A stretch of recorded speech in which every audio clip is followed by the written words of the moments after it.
ating chicken menudo at ginayat na ni Amiga to ng maliliit at meron na rin dito na patatas at karot at itong kanyang atay, bell pepper at sibuyas at ang ating bawang. Yung sibuyas, makita nyo marami kami naging sibuyas dito kaya kulang pa nga yan na Amiga kung pwede pa ninyo dagdagan kasi ang dami namin sibuyas. At siyempre mayroon siya dito ng chicken cubes at mayroon tayo dito nga tomato paste. Yan, simulan natin ang ating lutong Amiga at lutong Kuwait, lutong OFW at simulan natin Amiga. Panoorin natin si Amiga. Magluluto na yan, magigisa siya ng sibuyas.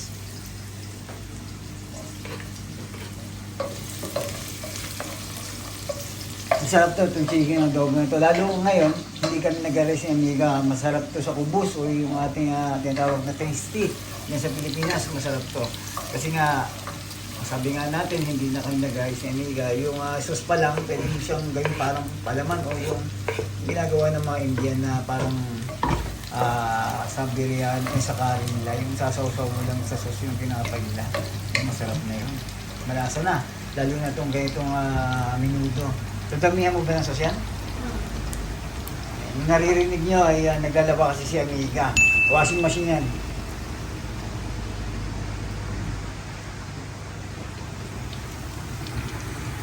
At halu-haluin lang natin ang ating sibuyas.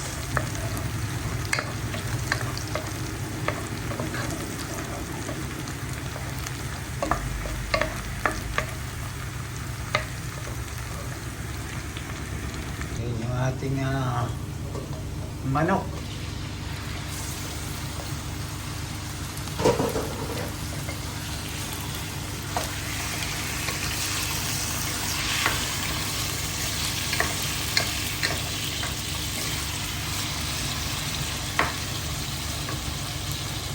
Haluin lang natin itong ating manok.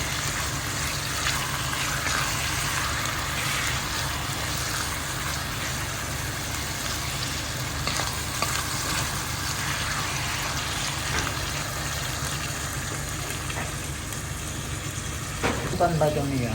May lampas mo ng kalahating kilo yan? Oo. Yung niluluto? Ha? Oo, lampas. Sa 3-4 siguro. Itong binibili namin ng Amiga, kung kayo nandito sa Kuwait, meron niya sa kabayan. Hindi ko sinasabing bumili kayo ng ganito kung kayo talagang nagda-diet. Kasi iba breast kami kasi ni Amiga, gusto namin ito kasi may balat, may lasa. Kasi yung breast sa amin parang masarap yun pagkakon eh. Talagang diet ka talaga Amiga, tama? Talagang yung talagang nagda-diet yung mga naglo-low carb Kasi siya nag-low carb, yung bagay talaga. Kami ni Amiga naman, kahit pa paano nagkakarbo talaga kami ni Amiga.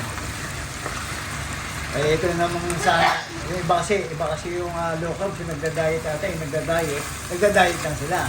Pero kami ni Amiga, tinatanggal talaga namin yung mga carbo.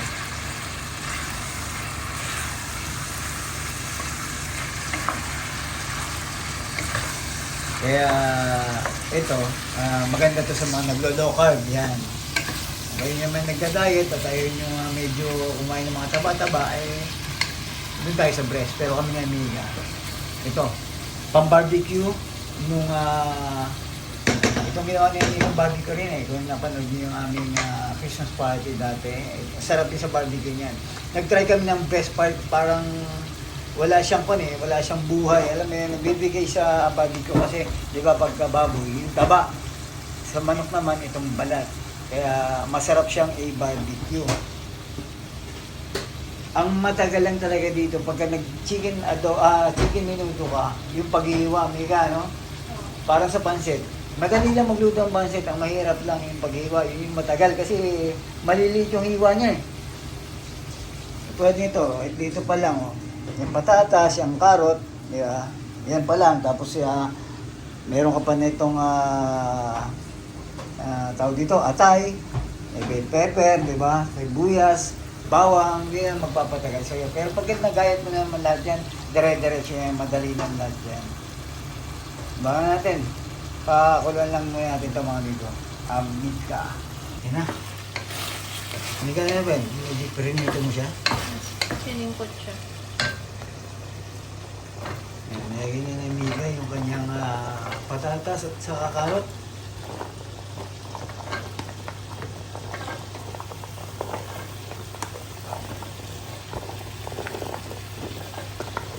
Ngayon na ulit kami nagpatatas at karot ni Amiga. Dati ginjuice ko nga yung karot na yan eh. Dahil nga doon sa mga napanood ko sa FB. Sa FB, iba-iba rin na bakon eh. Kahit yung mga doktor, iba-iba rin mga sinasabi. Ewan ko ba, ba't iba-iba minsan sinasabi ng doktor, depende ata yun sa doktor. Yung iba, masama ang ganito, ganyan. Yung iba, maganda ang karot. Yeah. Siguro depende sa sakit mo o depende sa pinagbabawal sa yung doktor, yun lang yun siguro. Kasi may mga doktor na sabi maganda daw sa kidney, ganyan-ganyan, meron namang masama ganyan kasi tataas ang ganito, ganyan-ganyan. Depende siguro sa inyong karamdaman, sakit o pinagbabawal o payo ng doktor. Kaya hindi basta-basta rin tayo maniniwala sa FB. Siyempre may kanya-kanya silang kwan, hindi naman sinasabi ng doktor, ang paliwanag, kung kayo ay ganito, bawag ganito, ganyan, hindi sa kanila kung ano lang yung maganda. Kaya mas maganda pa rin siguro talaga yung talagang may payo ng doktor. Pa-check up tayo at alamin natin kung ano yung pwede at hindi sa atin. At malalaman natin. Hindi, dati nagkakaroon ako sa FD. Masyado ako naniniwala sa mga doktor. Iba-iba ang mga pinagsasabihin pala siguro sa kanila kung ano lang yung maganda. Hindi na nila inisip yung iba na nanonood sa kanila. Siyempre susundin na lang sila. Kasi sa bagay, content lang din yan. Dati nga ang pagpapacheck up may bayad eh. Ngayon, kino-content na nila yung mga doktor. Sana sinasabi nyo rin naman na pagka kayo ay mataas ang ganito, huwag nyo kainin, huwag nyo ganyan-ganyan. Kung kayo naman gusto ng ganito, dapat lagi kayong kumakain ng ganito. Isa, bawal ang watermelon. Pwede ang watermelon, di ba? Kaya dito tayo mag-focus sa ating chicken menudo at tayo ay may piyestahan na naman. Pagka ganito, laging sinasabi ko, piyestahan na, amiga. At sa piyesta lang ako laging sa mga ganitong mga gayatan, mga ganitong sauce. Yan. Piyestahan na. Chicken menudo. Lagyan lang ni amiga ng kunting tubig, takpan at balik natin. Lagyan natin yung ating atay. Medyo hinihingal ako kasi nagbot ako eh. Medyo parang hinapo ako. Habol hininga. At tapos natin yung ating lagyan na pala natin ang ating tomato paste. Ayan. Pwede ba dyan kung wala kang atay liver spread? Hindi pwede? Ang lagyan ng liver spread. Pero siyempre, lagyan mo pa rin siya ng patay. Lagyan natin yung ating Isang tanga ng ingredients to eh. ang ulam pa. Dati pag nagluluto ako nito, di ba? May hotdog, may green peas, may... Ano yun? Pasas. Ay binawasan na rin kasi ni Amiga. Siyempre yung hotdog. Siyempre pag ganito nga kami lang naman ni Amiga kakain. Nag-iwas-iwas na rin kami sa mga processed food. Hindi na rin natin makakakuha ng hotdog kasi hindi naman natin maalis pero hanggat maaari limitahan na natin hanggat maaari ang pagkain ng mga processed food. Pagka ganito pa nagiging kung ka, no? Pagka ganito pa nagkakaedad ka, medyo magiging kung ka rin sa pagkain. Dati akala ko ratrat lang ng ratrat. Pagkain, basta masarap. Hindi pala ganun. Dapat pala may susundin kang kahit pa paano. Limitado rin. Pero ako kasi pagkain kasi pinag-uusapan, talagang kain ako ng kain eh. Pero ewan ko kung tama yung mga napanood ko rin iba kasi iba rin naman siyempre lahat tayo at iba rin yung epekto sa katawan natin. Yung ating low carb, yung medyo fanatic tayo doon sa mga low carb ngayon eh. Yung aking pinapanood ngayon. Lalo na yung si Athens. Yeah. Talaga low carb talaga yun. Kami nga ni Amiga, yung nakikita niyo naman, diba, mayroon ba mga patatas at sa mga karot pa yan, Kahit maaari iwasan natin yan. Pero kami ni Amiga, siyempre, tinanggal naman namin yung rice, kaya okay na yan. Kaya kami ni Amiga, panati kami ngayon ng nagloloka. Yun naman lagi namin pinapanood ngayon. Kaya itong aming nito, kita nyo naman, ang partner lang nito ay brown bread o kaya yung flat bread namin yan dito, o yung kubos. Yan, no? Nilagyan na ni Amiga ng paminta. Yung kubos, ewan ko ba, ba't sarap na sarap din ako dito sa kubos dito. Alam niyo yung mga yan, mga ka-OFW, yung kubos na sinasabi ko, 50 pesos lang dito yan. Ang sarap-sarap na. Lalo na, pwede siyang ininit lang, pwede na rin siyang gawing crispy, masarap din. Kahit ano, masarap basta init o gawing crispy, masarap. Kami ni Amiga kasi may toaster kami sa loob ng kwarto. Kaya madali yan ang pag-iinit namin nun. Madali lang kayo mag-iinit ng tinapay or yung kubos na. Kita nyo? Medyo marami yan. Kami dalawa lang ni Amiga ang kakain yan. Abuti siguro mga ilang days yan, pero hindi namin pagsasawaan niya kasi nga malasa si Amiga na luluto ng pang pesta at pang dayo yung luto ni Amiga ng chicken menudo. Itong aking Amiga na to, pwedeng yan eh. Pwedeng magluto sa isang catering yan. Bagay nga dito kami sa negosyo namin catering, kaya hindi kami nalalayo kung makakauwi kami ng Pilipinas, malay nyo, di ba? Baka ma-food industry rin kami kasi nga yung aming trabaho ganun. Dati pa. Ngayon lang medyo nag-iba nitong medyo late na. Pero talagang naging trabaho namin sa simula pa sa foods kami ni Amiga.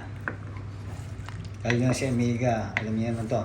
Siyempre, kahit sa eskwelahan to, ang tinapos nito ay HRM. Yun. Kaya talagang ang tawag ba yun? Qualified na magbubukas to ng restaurant. Ayun. Ayan, Amiga, tingnan natin ang kanyang tanggalin mo yung sandok at para makuna natin maganda-gandang yan ang ating chicken menudo at ito ang gagawin nating profile pic. At ang ating tawag ba ito? Profile pic ba o ano? Nalimutan ko na sa tawag. Ayan. Minsan kasi loading talaga ako. Ayan. Kaya ito nakakaamin ng masarap. Chicken menudo ni Amiga. May lalagay ka pa ba? Wala na.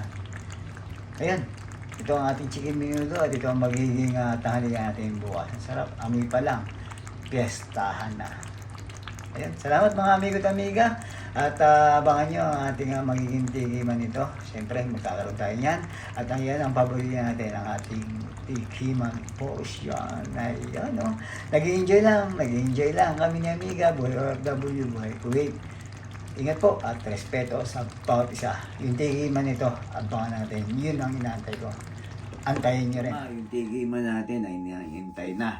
At siyempre, sabi ko sa inyo, nabukasan natin na matitikman to kasi yung luto ng Amiga para sa ngayon, tanghalian natin dito sa Kuwait. At ito nga, at ang kapalitan natin, itong yung tinapay natin. Tikman natin, siyempre, ito.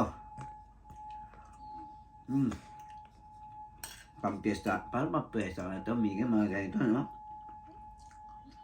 Pag may sauce naman sa'yo, lagi yung sasabihin mo, pang piyesta. Pang-piyesta. Ang partner natin, kubus, ayun, no? Init natin.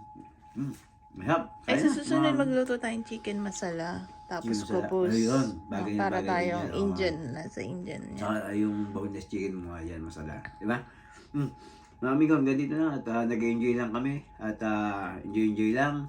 At buhay pakisubscribe kami sa aming Don Guidote YouTube channel. Ingat po at respeto sa bawat isa. Kaya mga amigo at amiga, ito. Gigit lang si Amiga dito. At ayun, ang ating ibang mga kasama niya. Paano ba? Kape. At ano yun sa'yo, Amiga?